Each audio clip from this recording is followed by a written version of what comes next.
जय श्री कृष्ण। राधे राधे। दोस्तों, आज की वीडियो में हम जानेंगे कि वट सावित्री व्रत में पूजन में हमें किस किस सामग्री की आवश्यकता पड़ती है। ज्येष्ठ मास की अमावस को बड़मावस कहा जाता है और यूपी बिहार साइड इसे बरगदाही अमावस भी बोला जाता है। इस दिन वट सावित्री व्रत किया जाता है।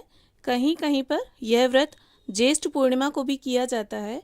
इसका जो पूजन है वो वट वृक्ष यानी बूढ़ा जो बरगद होता है उसका किया जाता है और बरगद का जो पुराना प्राचीन पेड़ होता है उसके नीचे बैठकर उसकी पूजा की जाती है।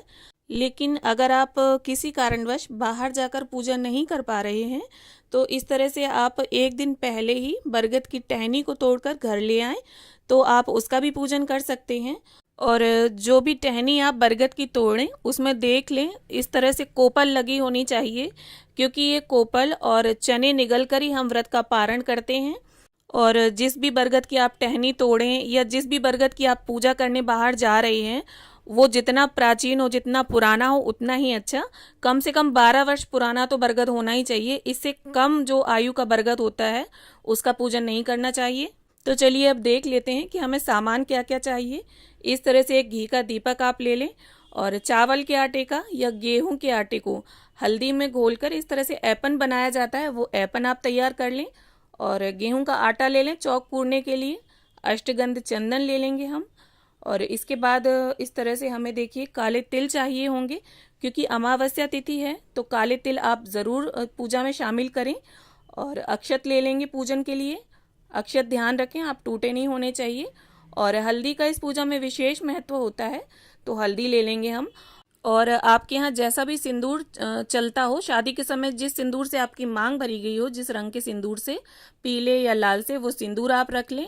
और कच्चा सूत हमें चाहिए होगा फेरी देने के लिए और माला बनाने के लिए, तो कच्चा सूत हम ले लेंगे और कलावा ले लेंगे। और इसके बाद इस तरह से देखिए हमें जनेऊ रखने होंगे। 2 जनेऊ आप ले लें, एक गणपति जी के लिए और एक वटवृक्ष के लिए। और इसके बाद अगर आप हवन करना चाहें तो थोड़ी सी हवन सामग्री और कपूर, एक धूप बत्ती ये रख लेंगे।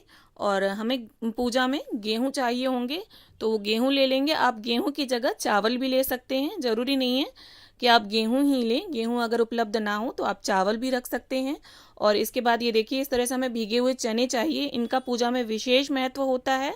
आपके यहाँ अगर अंकुरित चने चलते हैं तो आप अंकुरित चने लें और भीगे हुए चलते हैं तो भीगे हुए लें। इसके बाद कलश स्थापना के लिए हमें मिट्टी का एक पात्र चाहिए होगा और सिक्का सुपारी ऊपर रखने के लिए एक ढक्कन। आप चाहें तो मिट्टी के कलश की जगह तांबे के कलश का भी प्रयोग कर सकते हैं। और इसके बाद इस तरह से देखिए हमें एक छोटा मिट्टी का पात्र चाहिए वट वृक्ष को सींचने के लिए। अगर आप बाहर जाकर वट वृक्ष को सींचेंगे तो बड़े पात्र को प्रयोग में लाएं, और यहाँ मैंने छोटा मिट्टी का पात्र लिया है। और इसके बाद जो भी फूल आपके पास उपलब्ध हो आप फूल ले लें। कलश स्थापना के लिए यहाँ मैंने आम के पत्ते लिए हैं, धूप घास और कुछ फूल लिए हैं और माचिस ले लेंगे। और इसके बाद ये देखिए मिट्टी से मैंने गौरी माता और गणपति जी का निर्माण किया है तो वो हम रख लेंगे, क्योंकि आज की पूजा में मिट्टी से गौरी माता और गणपति जी का पूजन का विशेष महत्व होता है। और इस तरह से देखिए आटे के बरगद बनाए जाते हैं। आटे को गूंद कर उसमें मीठा मिलाकर टाइट आटा बनाकर इस तरह से गोलियां बनाई जाती हैं, इनको बरगदा बोलते हैं। तो वो ले लेंगे हम, कुछ पूड़ियाँ ले लेंगे और 5 प्रकार के आप फल ले लें या कोई भी 5 फल ले लें आप, जो भी मौसमी फल हों वो आप ले लें।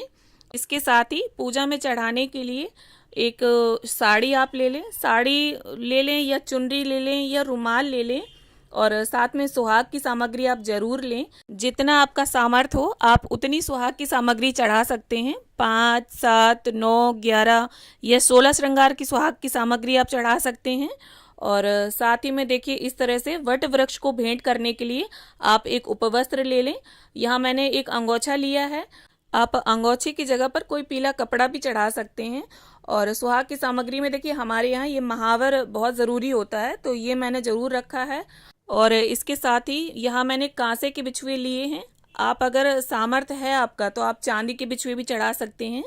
और महावर, सिंदूर, कांसे के बिछिए या चांदी के बिछुए, बिंदी, चूड़ी, इस तरह की सुहाग की सामग्री आप जरूर शामिल करें।